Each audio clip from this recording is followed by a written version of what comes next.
স্বাগত জানাচ্ছি আরটিভির সন্ধ্যার সংবাদে। পুরোটা সংবাদ জুড়ে আপনাদের সাথে রয়েছে আমরা দুজন, আমি নুসরাত সুজানা এবং আমি পারভিন মিতু। বিদেশ নির্ভর নয়, নিজেদের উন্নয়ন নিজেদেরই করতে হবে। রাজনৈতিক সমস্যা থাকলেও কৃষক আর খেটে খাওয়া মানুষের সমস্যা সমাধান করলে দেশ জেগে উঠবে, বললেন বিএনপি মহাসচিব মির্জা ফখরুল ইসলাম আলমগীর।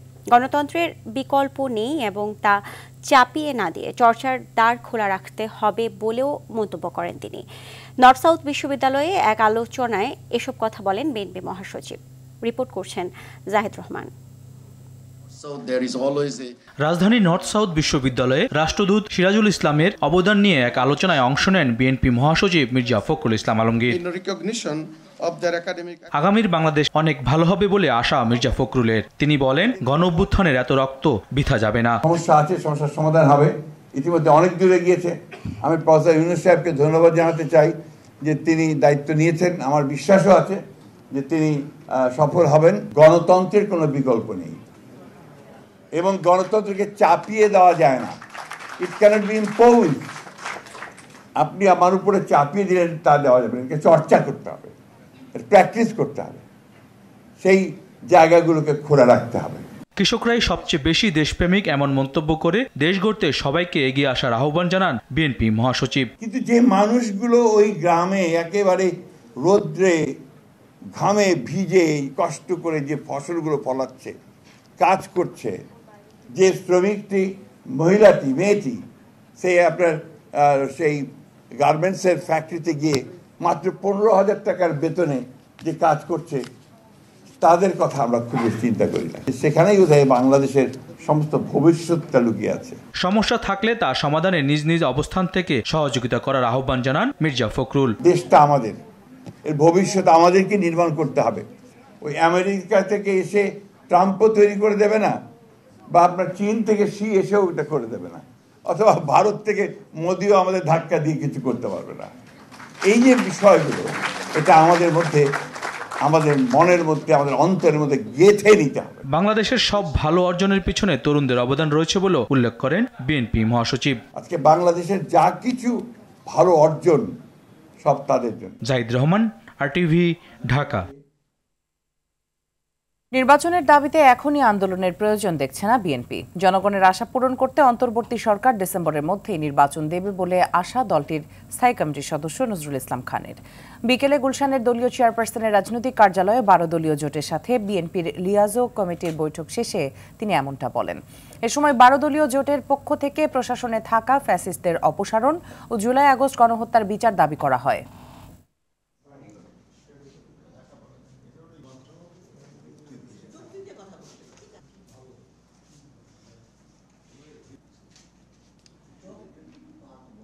আসু নির্বাচনের দাবিতে ফ্যাসিবাদ একটা মাত্র জোটের সাথে কথা হলো, আরো হবে। আমরাই এই সরকারকে বসিয়েছি এই প্রত্যাশায় যে দেশে গণতন্ত্র পুনঃপ্রতিষ্ঠায় তারা ভূমিকা পালন করবেন, তারা জন আকাঙ্ক্ষা অনুযায়ী কাজ করবেন বলে আমরা আশা করি। কাজে এই সরকারের বিরুদ্ধে আন্দোলন করার তো কোনো প্রয়োজন আছে বলে আমরা মনে করি না। আমরা মনে করি আর কি যে সরকার জনগণের আকাঙ্ক্ষা অনুযায়ী কাজ করবে, সেই রকম যাতে কাজ করে সেই জন্য আমরা আমাদের মতামত ব্যক্ত করছি, তুলে ধরছি আপনাদের মাধ্যমে। সরকার শুনবে, জানবে, জেনে আশা করি সেই অনুযায়ী কাজ করবে। প্রধান উপদেষ্টা একমত না হলেও ডিসেম্বরকেই নির্বাচনের জন্য উপযুক্ত সময় মনে করে বিএনপি। কারণ আগামী ফেব্রুয়ারির শেষে রমজান, এরপর কুরবানি, ঝড় বৃষ্টির মৌসুম আর বাজেট থাকায় জুনে নির্বাচন আয়োজন কঠিন। সরকার একমত না হলেও এখনই কঠোর কর্মসূচিতে না গিয়ে দাবি আদায়ে কৌশলী চাপ বাড়াবে বিএনপি। আরও জানাচ্ছেন মাইদুর রহমান রুবেল। দুর্দান্ত প্রতাপে 1.5 দশক ক্ষমতা আঁকড়ে থাকলেও গেল আগস্টে ছাত্র জনতার অভ্যুত্থানে তাসের ঘরের মতো ভেঙে পড়ে ফেসিবাদের ক্ষমতার মসনদ। হাসিনা সরকারের পতনের পর থেকে যৌক্তিক সময়ে নির্বাচনের দাবি করে আসছে বিএনপি। জবাবে ডিসেম্বর থেকে জুনের মধ্যে নির্বাচনের কথা বলছে অন্তর্বর্তী সরকার। সুনির্দিষ্ট রোডম্যাপের দাবি নিয়ে প্রধান উপদেষ্টার সাথে আরেক দফা বৈঠক করে বিএনপি। সেখানেও রোডম্যাপ না পেয়ে অসন্তুষ্ট দলটি। আমরা একেবারেই সন্তুষ্ট নই। বিএনপির সিনিয়র যুগ্ম মহাসচিব রুহুল কবির রিজভী মনে করেন, ফেসিবাদের সুরেই কথা বলছেন সরকারের কিছু উপদেষ্টা। শেখ হাসিনা এবং ফ্যাসিস্টদের কথার সুর গলার সুর যদি মানে আমাদের বর্তমান অন্তর্বর্তীকালীন সরকারের কোনো উপদেষ্টা বা সরকার ঘনিষ্ঠ কোনো লোকের মুখ থেকে যদি বেরোয় তাহলে এটা দুর্ভাগ্যজনক, এটা অত্যন্ত দুঃখজনক। দলটির নীতি নির্ধারণী ফোরামের নেতা গয়েশ্বরচন্দ্র রায়ের মতে সংস্কার ও নির্বাচনকে মুখোমুখি দাঁড় করিয়ে ফায়দা লুটতে চায় একটি স্বার্থান্বেষী মহল। এই সংস্কার প্রস্তাবটা তো আমরা একমত হইতে পারবো, সাইন করতে পারবো, কিন্তু সংস্কার তো হয়ে যাবে না।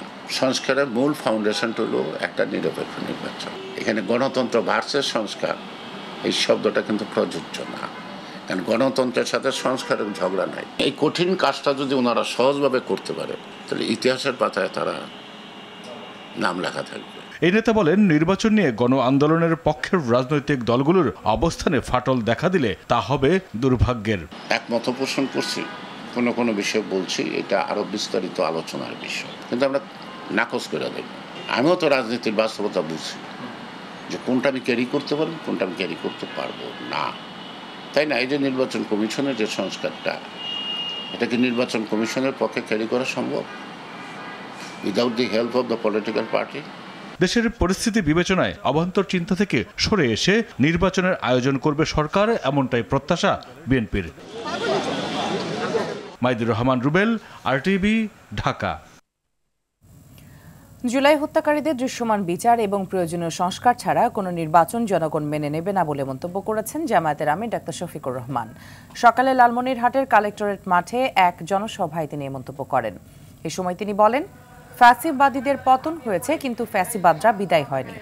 গত 15 বছর জনগণের মুখের ভাষা কেড়ে নিয়ে বাংলাদেশকে জীবন্ত কারাগারে পরিণত করা হয়েছিল। ফ্যাসিস্ট আওয়ামী লীগ সরকারের ইশারায় যারা বিভিন্ন কর্মকাণ্ডে লিপ্ত ছিলেন তারা এখন বুঝতে পেরেছেন বলেও মন্তব্য করেন জামায়াত আমির।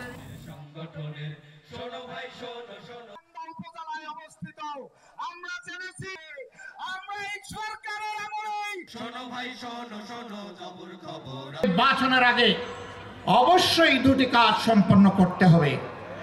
একটি হচ্ছে খুনিদের বিচার, এ বিচার দৃশ্যমান হতে হবে।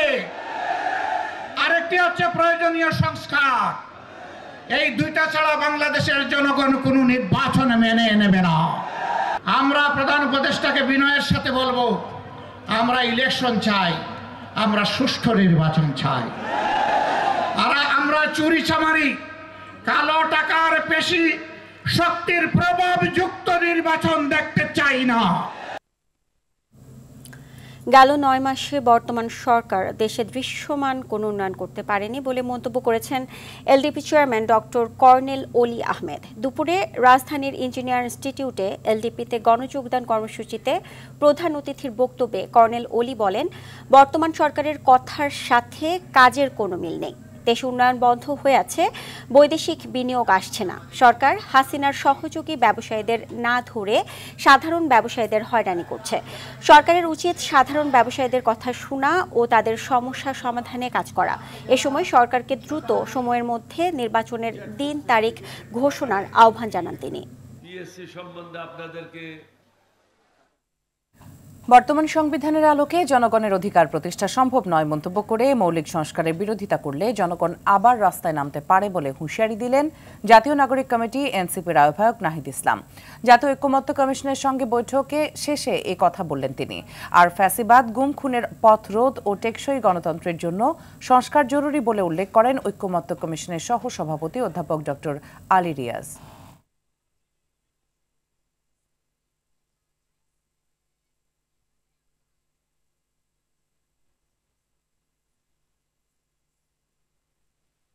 আমাদের যে সংবিধানে এক ব্যক্তি কেন্দ্রিক একটি কাঠামো, প্রধানমন্ত্রীর কাছেই সব ক্ষমতা কুক্ষিগত, সেটার কিভাবে গণতন্ত্রায়ন করা যায়, রাজনৈতিক প্রভাবের বাইরে গিয়ে এবং এক ব্যক্তির প্রভাবের বা প্রধান নির্বাহীর বাইরে গিয়ে সাংবিধানিক যেই নিয়োগগুলো রয়েছে, প্রধান বিচারপতি এবং অন্যান্য যে নিয়োগগুলো রয়েছে, সেই নিয়োগগুলো কিভাবে আমরা বাস্তবায়ন করতে পারি এবং যে শান্তিপূর্ণ ক্ষমতা হস্তান্তরের প্রক্রিয়ার ক্ষেত্রে আমরা কোন ধরনের প্রাতিষ্ঠানিক নিয়ম তৈরি করতে পারি, যেন বাংলাদেশে ফ্যাসিবাদী শাসন ফেরত না আসে, যেন বাংলাদেশে গণতান্ত্রিক প্রতিষ্ঠানগুলো স্থায়ী রূপ নেয় এবং যেন মানুষের অধিকার প্রতিষ্ঠিত হয়, যেন গুম খুন, বিচার বহির্ভূত হত্যা এবং সমস্ত রকম নিপীড়ন আমরা মোকাবেলা করতে পারি, তা যেন সেই ব্যবস্থাগুলোকে আমরা অপসারণ করতে পারি। আগামী জাতীয় সংসদ নির্বাচন হবে বাংলাদেশের ইতিহাসের সেরা ও দেশের গণতান্ত্রিক যাত্রায় মাইল ফলক বলে মন্তব্য করেছেন প্রধান উপদেষ্টা doctor Mohammad Yunus. Asian network for free elections প্রতিনিধিরা দেখা করতে গেলে এ মন্তব্য করেন তিনি। এদিকে নারী বিষয়ক সংস্কার কমিশন তাদের প্রতিবেদন জমা দিয়েছে। সুপারিশগুলো দ্রুত বাস্তবায়নের তাগিদ দেন প্রধান উপদেষ্টা। বিস্তারিত জাহিদ রহমানের আরও একটি রিপোর্টে।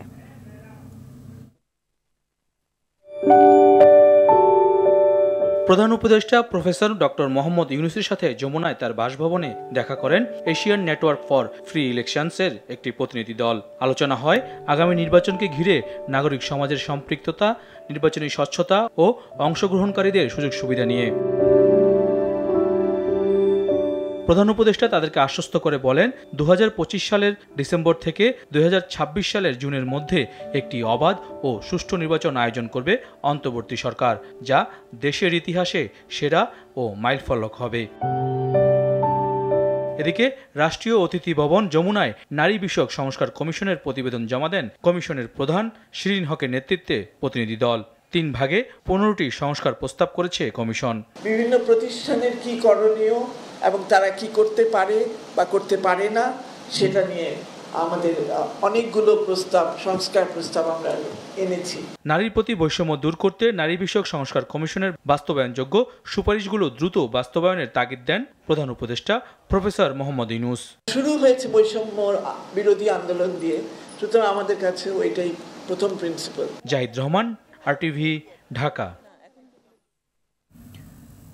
সাবেক প্রধানমন্ত্রী শেখ হাসিনা সহ 12 জনের বিরুদ্ধে রেড নোটিশ জারির জন্য আন্তর্জাতিক পুলিশ সংস্থা ইন্টারপোলের কাছে আবেদন করা হয়েছে। জুলাই-আগস্ট গণহত্যা মামলার আসামি বিদেশে পলাতক ওই ব্যক্তিদের বিরুদ্ধে রেড নোটিশ জারি করতে ইন্টারপোলের কাছে পৃথক 3টি ধাপে আবেদন করেছে বাংলাদেশ পুলিশের ন্যাশনাল সেন্টার ব্যুরো।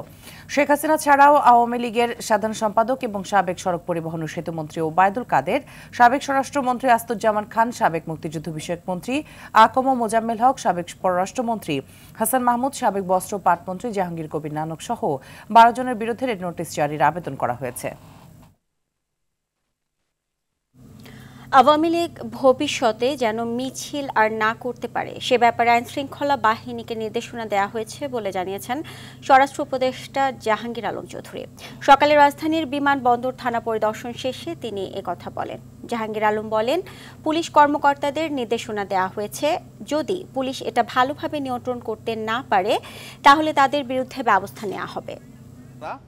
বিভিন্ন সময় বিভিন্ন মিছিল করতেছে এবং সেই ক্ষেত্রে পুলিশের মধ্যে একটা প্রতীকী লাঠি মিছিল করবে প্রতিবাদে ছাত্র জনতা মিছিলটা যেন ভবিষ্যতে না হতে পারে এই জন্য পুলিশদের ইনস্ট্রাকশন দেওয়া হয়েছে এবং যদি তারা এটারে ভালোভাবে কন্ট্রোল না করতে পারে তাই তাদের বিরুদ্ধে ব্যবস্থা নেওয়া। 6 দফা দাবিতে রবিবার সারা দেশে পলিটেকনিক ইনস্টিটিউশনের সামনে মহাসমাবেশের ঘোষণা দিয়েছে আন্দোলনরত শিক্ষার্থীরা। শনিবার ঢাকা পলিটেকনিকের সামনে মানববন্ধন থেকে কর্মসূচির ঘোষণা করা হয়। অবিলম্বে 6 দফা দাবি না মানলে আরও কঠোর কর্মসূচির হুঁশিয়ারি দেন শিক্ষার্থীরা। আরও জানাচ্ছেন দীপন দেওয়ান। ঢাকা পলিটেকনিক ইনস্টিটিউটের নাম লাল কাপড় দিয়ে ঢেকে দেয় শিক্ষার্থীরা। 6 দফা দাবি না মানায় অনির্দিষ্টকালের জন্য প্রতীকী এই প্রতিবাদ শিক্ষার্থীদের। কুমিল্লায় শিক্ষার্থীদের উপর হামলার প্রতিবাদে বেলা 12টার দিকে ঢাকা পলিটেকনিকের সামনে মানববন্ধন করে আন্দোলনকারীরা। তাদের অভিযোগ, 6 দফার যৌক্তিক দাবি নিয়ে সরকার টালবাহানা শুরু করেছে। আশ্বাস নয়, অবিলম্বে দাবি বাস্তবায়ন চান শিক্ষার্থীরা। আওয়ামী লীগ ফ্যাসিস্ট পালিয়ে গেলেও তাদের কিন্তু যে ফ্যাসিস্ট বা যারা সচিবালয়ে বিভিন্ন অধিদপ্তর বোর্ডে ছিল তারা কিন্তু পালিয়ে যায়নি। আমাদের এই গণ উদ্বোধনের মাধ্যমে যে সরকার হয়েছে সেটা আমাদের সরকার, এই সরকারের কাছে আমাদের সেই মেসেজটা তারা ভালো করে পৌঁছাতে দিচ্ছে না। সেই মেসেজটা ভালো করে পৌঁছানো না ফলে আমার দাবিগুলো ঠিক মতো আদায় করতে পারতেছে না। কারিগরি সেক্টরে এখনো অনেক গুরুত্বপূর্ণ পদে অনেক অকারিগরি ব্যক্তিরা আছেন যাদের কাছে তারা আসলে আমাদের এই বিষয়গুলোকে আমলে নিচ্ছেন না। আমরা তীব্র থেকে তীব্র কর্মসূচিতে যাব। প্রয়োজনে আমরা বাংলাদেশের বিভিন্ন সেক্টরে অফ করে দেব। কারিগরি সেক্টরে বিগত ফ্যাসিবাদী আমলের বৈষম্য দূর না করলে আরো কঠোর কর্মসূচি দেওয়া হবে বলেও হুঁশিয়ারি দেন আন্দোলনকারীরা। সারা দেশব্যাপী জেলা ভিত্তিক সকল পলিটেকনিক ইনস্টিটিউটগুলো একযোগে মহাসমাবেশ পালন করবে এবং মহাসমাবেশের মূল লক্ষ্য থাকবে 6 দফা দাবিকে সরকার সংশ্লিষ্ট কর্তৃপক্ষের ঊর্ধ্বতন কর্তৃপক্ষদেরকে দৃষ্টি আকর্ষণ করা। কারিগরি শিক্ষা ব্যবস্থায় বৈষম্য দূর ও 6 দফা দাবি আদায়ে দেশের বিভিন্ন জেলায় মানববন্ধন করে শিক্ষার্থীরা। এসব মানববন্ধন থেকে অবিলম্বে দাবি মেনে নেয়ার আহ্বান জানানো হয়। দীপন দেওয়ান, RTV, ঢাকা। নিখোঁজের 14 ঘন্টা পর পাওয়া গেল ছোট্ট শিশু সেহরিশের নিথর মরদেহ। সকালে চট্টগ্রামের চকবাজার এলাকার চাকতাই খাল থেকে মৃতদেহটি উদ্ধার করা হয়। গেল রাতে বৃষ্টির পানির তোড়ে অটোরিকশা উল্টে হিজরা খালে তলিয়ে যায় শিশুটি। চট্টগ্রাম থেকে সাইফুল মাহমুদের পাঠানো তথ্যচিত্রে বিস্তারিত জানাচ্ছেন আব্দুল হামিদ।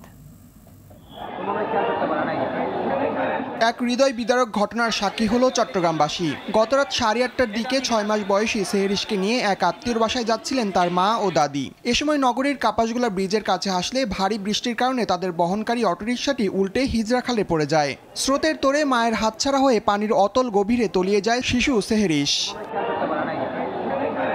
স্থানীয়দের সহায়তায় মা আর দাদিকে উদ্ধার করা গেলেও পাওয়া যায়নি সেহরিশকে। শিশুটির সন্ধানে খালটিতে রাতভর তল্লাশি চালায় ফায়ার সার্ভিস ও নৌবাহিনীর ডুবুরিরা। স্পষ্ট বাচ্চার মতো লাগতেছে, আমি নিচে নামে দেখি, পরে আমি খালে নামছি, আমি এতটুকু ডুবে গেছি খালুতে। মাটি তো পানিও আছে, মাটিও আছে। তো যখন সামনে দেখছি তখন দেখতেছি আসলে বাচ্চা, ওর মুখে দিয়ে ফেনা বাইরেতেছে, দেখে আমি ভয়ে উঠে চলে আসছি। 14 ঘন্টার উদ্ধার অভিযান শেষে নিখোঁজের স্থান থেকে 5 কিলোমিটার দূরের চাকতাই খালের চামড়ার গুদাম এলাকা থেকে সেহরিশের নিথর মরদেহ উদ্ধার করা হয়। ছোট্ট সেহরিশকে হারিয়ে শোকে স্তব্ধ পুরো পরিবার। শিশুটির এমন মর্মান্তিক মৃত্যু মানতে পারছে না এলাকাবাসীও। একজন আমরা বাসায় যখন শুনছি, শুনে গেছি এখানে, তারপর একজনকে নামাই দিছি, কিন্তু বাচ্চারা তুলছে। পড়ছে যে আপনার ওই ইয়াতে সব বাজারে, এখন বর্তমানে পাইছে যে চাকতাই খালের মুখে পাইছে, 3-4 কিলোমিটার হবে। অনাকাঙ্ক্ষিত এই মৃত্যুর পেছনে কারো গাফিলতি থাকলে দ্রুত ব্যবস্থা নেওয়ার আশ্বাস দিয়েছেন চট্টগ্রাম সিটি মেয়র। আমরা জনগণের দুর্ভোগ যাতে না হয়, জলাবদ্ধতা যাতে কমে যায়, জলাবদ্ধতা থেকে মুক্তি পাই, এই জন্য কিন্তু আমরা আমাদের কার্যক্রম কিন্তু চলছে এবং এই জন্য আমরা পরিষ্কার পরিচ্ছন্নতা অভিযানকে জোর দিচ্ছি। গত 5 বছরে চট্টগ্রামে বৃষ্টিপাতের মধ্যে নালা ও খালে পড়ে অন্তত 13 জনের প্রাণহানি ঘটে, যাদের মধ্যে 11 জনের লাশ উদ্ধার করতে পারলেও 2 জন এখনও নিখোঁজ। দ্রুত খালগুলোর আশেপাশের এলাকার নিরাপত্তা নিশ্চিতের দাবি স্থানীয়দের। আব্দুল হামিদ, RTV। জলাবদ্ধতা এডিস মশার বিস্তার ঠেকাতে আগামী 23 তারিখ থেকে বিশেষ পরিচ্ছন্নতা অভিযান পরিচালনা করবে ঢাকা দক্ষিণ সিটি কর্পোরেশন।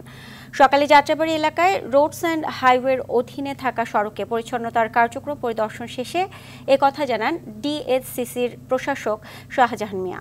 যাত্রাবাড়ি থেকে সাইনবোর্ড এবং কাজলা হয়ে স্টাফ কোয়ার্টার পর্যন্ত 600 পরিচ্ছন্নতা কর্মী দিয়ে বিশেষ এ পরিচ্ছন্নতা অভিযান কার্যক্রম পরিচালনা করছে ঢাকা দক্ষিণ সিটি কর্পোরেশন।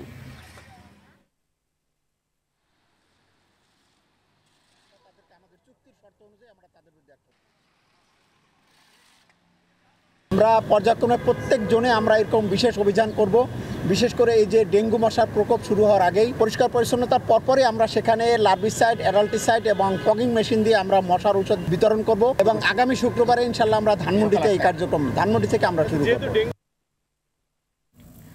ঢাকা-মাও এক্সপ্রেসওয়ের মুন্সিগঞ্জে দুর্ঘটনায় ছাদ উড়ে যাওয়ার পরও প্রায় 10 কিলোমিটার বাস চালানোর ঘটনায় মামলা দায়ের করেছে পুলিশ। শুক্রবার রাতে হাসারা হাইওয়ে থানার সহকারী উপপুলিশ পরিদর্শক আতাউর রহমান বাদী হয়ে সড়ক পরিবহন আইনে মামলাটি দায়ের করেন। মামলায় বাসের মালিক, চালক ও হেলপারকে আসামি করা হয়েছে। বৃহস্পতিবার রাত 8টার দিকে মুন্সিগঞ্জের শ্রীনগরে কাভার্ড ভ্যানের সঙ্গে সংঘর্ষে বরিশাল এক্সপ্রেস নামের যাত্রীবাহী বাসের ছাদ উড়ে যায়। চালক বাস না থামিয়ে ছাদবিহীন 10 কিলোমিটার পথ চালিয়ে নিয়ে যান। পরে ওরা গাড়িটি আটক করেন।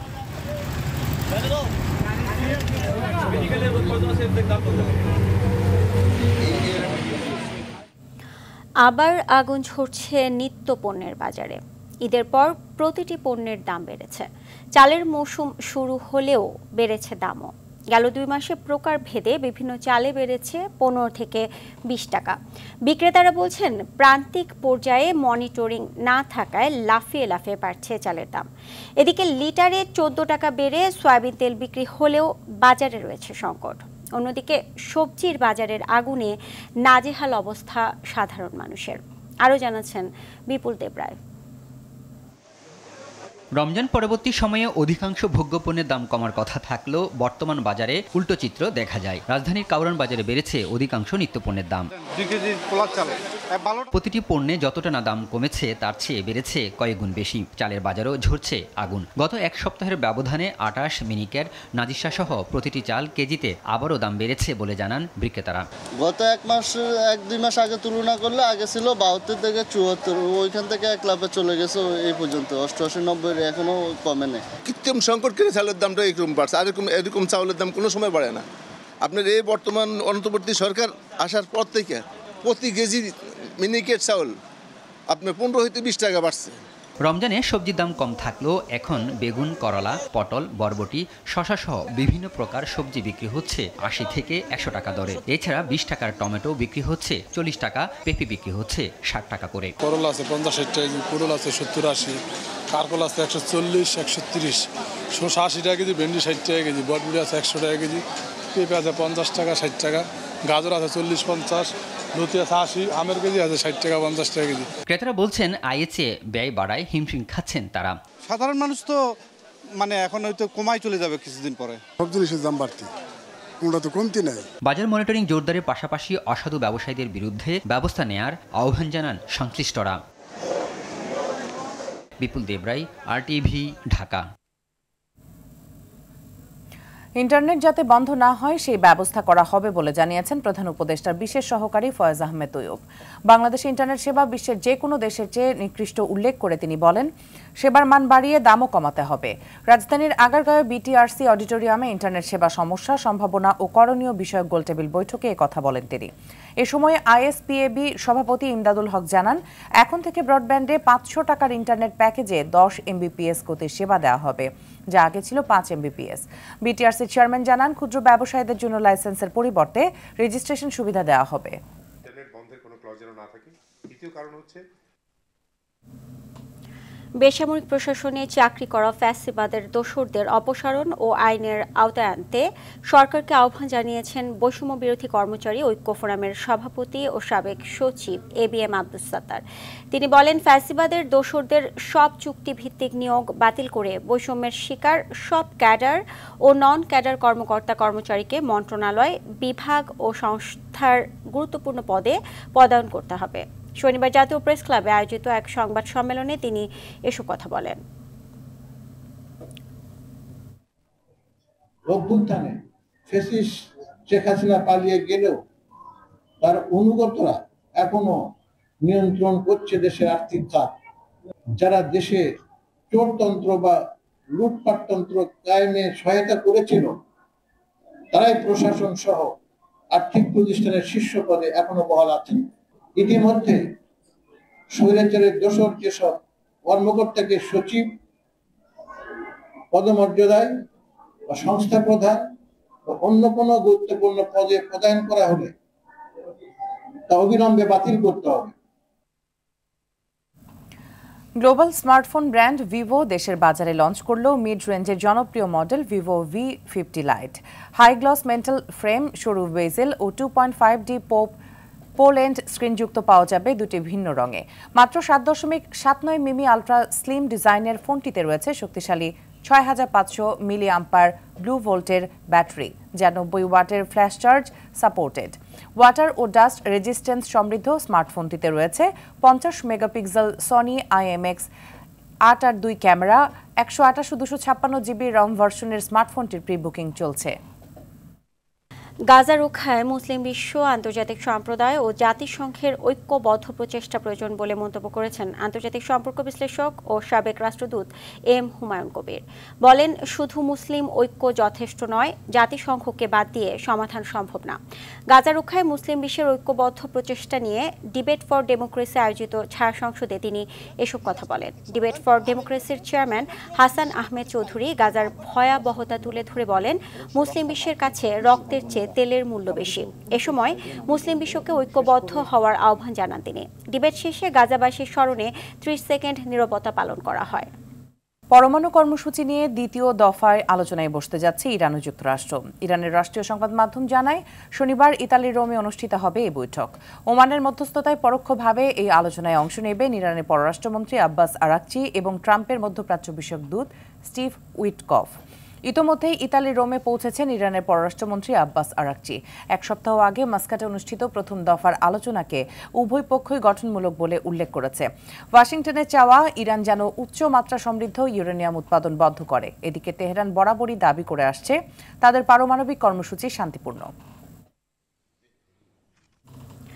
ইয়েমেনের রাস ইসা জ্বালানি বন্দরে মুহুর্মুহু হামলা চালিয়েছে মার্কিন বাহিনী। এতে এখন পর্যন্ত নিহতের সংখ্যা বেড়ে ৮০ জনে দাঁড়িয়েছে। এ ঘটনায় আহত হয়েছে বেশ কয়েকজন। মার্কিন প্রেসিডেন্ট হিসেবে ডোনাল্ড ট্রাম্প ক্ষমতায় বসার পর এটি ইয়েমেনে যুক্তরাষ্ট্রের চালানো সবচেয়ে বড় হামলা বলছে বিশ্লেষকরা। বিস্তারিত রাকিব হাসানের রিপোর্টে। গেল শুক্রবার সকালে ইয়েমেনের রাস ইসা জ্বালানি বন্দরে ব্যাপক হামলা চালিয়েছে যুক্তরাষ্ট্র। এই হামলাকে দেশটিতে চালানো মার্কিন হামলার সবচেয়ে প্রাণঘাতী হামলা বলে উল্লেখ করছে বিশ্লেষকরা। ইয়েমেনের স্বাস্থ্য মন্ত্রণালয়ের মুখপাত্র আনিস আল আসবাহি জানান, ভয়াবহ এই হামলায় অধিক সংখ্যক মানুষ হতাহত হয়েছে। বেশ কয়েকজনের অবস্থা আশঙ্কাজনক। ডয়চে ভেলে বলছে, নিহতদের মধ্যে সেখানকার বন্দর পরিচালনাকারী সাফার ওয়েল কোম্পানি এবং ইয়েমেন পেট্রোলিয়াম কোম্পানির কর্মীরা রয়েছেন। হতাহতের বিষয়ে ইয়েমেনের স্বাস্থ্য মন্ত্রণালয়ের এই তথ্যের বিষয়ে কোনো মন্তব্য করেনি ইউএস সেন্ট্রাল কমান্ড। মার্কিন যুক্তরাষ্ট্র বলছে, হুতিদের তেলের উৎস বিচ্ছিন্ন করে দিতেই এই হামলা চালানো হচ্ছে। হুতি গত এক দশক ধরে ইয়েমেনের এই অঞ্চলটি দখলে রেখেছে। 2023 সালের নভেম্বর থেকে তারা লোহিত সাগরে এই অঞ্চলে চলাচলকারী জাহাজের ওপর বেশ কয়েকবার ড্রোন এবং মিসাইল হামলা চালিয়েছে। গাজায় 2 মাসের যুদ্ধবিরতির সময় হামলা বন্ধ রেখেছিল হুতি। তবে গাজায় ইসরায়েল পুনরায় হামলা চালানো শুরু করার পর তারাও সাগরে জাহাজের ওপর আক্রমণ চালানোর হুমকি দেয়।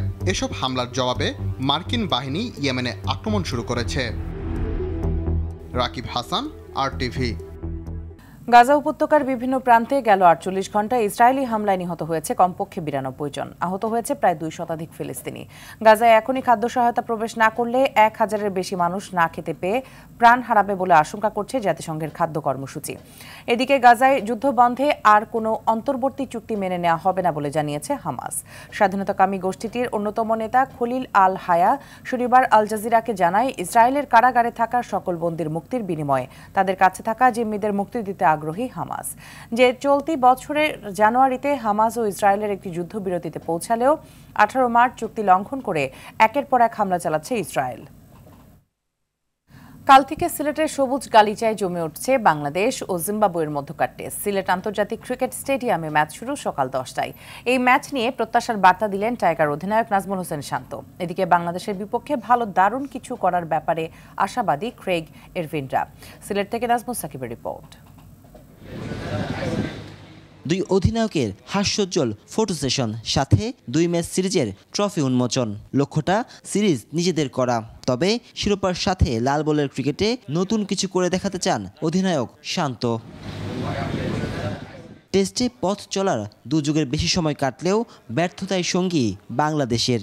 গত বছর বিদেশের মাটিতে ভালো খেলেও দেশের মাটিতে হতাশি করে বাংলাদেশ। তাই জিম্বাবুয়ের বিপক্ষে সাদা পোশাকে উন্নতির জন্য ক্রিকেটারদের শারীরিক ও মানসিক পরিবর্তন চান টাইগার অধিনায়ক। কাটাতে চান টপ অর্ডার ব্যর্থতাও। চিন্তা করি যে আমরা প্রত্যেকটা ম্যাচ যেন জেতার জন্য খেলি। এখানে কোনো সেফ ক্রিকেট আসলে খেলার ইচ্ছা আমাদের কারোরই নাই। নতুন কিছু আসলে আমরা চেষ্টা করব এবং এটাও শুরু হবে আগামী কালকে থেকে। এবং আমার মনে হয় যে ওইটার জন্য যে ধরনের মন মানসিকতা প্রিপারেশন থাকা দরকার প্লেয়াররা নিচ্ছে। এদিকে টেস্টে 2 দলের 18 দেখায় বাংলাদেশের 8 জয়ের বিপরীতে জিম্বাবুয়ের জয় 7 ম্যাচে, যার একটি এসেছে 2018 সালে এই মাঠেই। এবারও সেই স্মৃতির পুনরাবৃত্তি চায় সফরকারীরা। ম্যাচ ভেন্যুতে 3 দিন অনুশীলনের সুযোগ পেয়ে কন্ডিশনের সাথে মানিয়ে নিয়েছে তারা। প্রথম ম্যাচে দারুণ শুরুর সাথে শেষটাও নিজেদের করে নিতে আশাবাদী জিম্বাবুয়ে। বাংলাদেশ আমাদের চেনা জায়গা। এই সিরিজে আমরা ভালো অবস্থায় থাকব বলে আশা করি। এই ফরম্যাটে দু দলের খুব একটা পার্থক্য আমি দেখি না। গেল বছর ঘরের মাঠে বাংলাদেশের টেস্ট পারফরমেন্স ছিল একেবারেই হতাশাজনক। তবে এবছর সেটা ভুলে নতুন ধারায় টেস্ট শুরু করতে চায় নাজমুল শান্তের দল।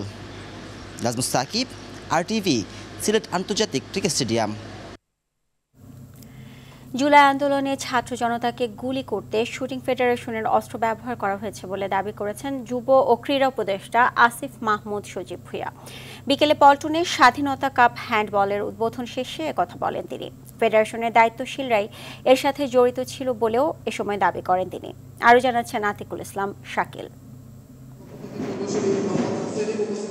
নতুন সরকার গঠনের পর ক্রীড়া ফেডারেশনগুলোর কমিটি ভেঙে দেওয়া হয়। একটি সার্চ কমিটি করে তাদের দায়িত্ব দেওয়া হয় ফেডারেশনগুলো পুনর্গঠন করার। ভলিবলে নতুন কমিটির দায়িত্ব নিয়েই 8টি দল নিয়ে পল্টনে আয়োজন করছে স্বাধীনতা কাপ হ্যান্ডবলের, যেখানে উদ্বোধনীতে প্রধান অতিথি হিসেবে উপস্থিত ছিলেন ক্রীড়া উপদেষ্টা আসিফ মাহমুদ সজীব ভুঁইয়া।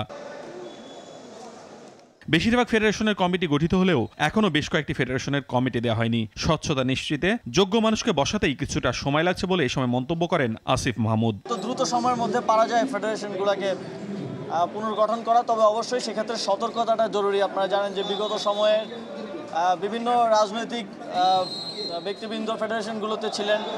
কমিটি না হওয়াগুলোর একটি শুটিং স্পোর্টস ফেডারেশনও। সে কমিটি হতে কেন দেরি হচ্ছে তা জানাতেই বিস্ফোরক মন্তব্য করেন আসিফ মাহমুদ। শুটিং ফেডারেশনের বিভিন্ন জায়গার অ্যামিউনেশন এবং অস্ত্র জুলাই গণঅভ্যুত্থানে ফেডারেশনের দায়িত্বশীলদের সহযোগিতাতেই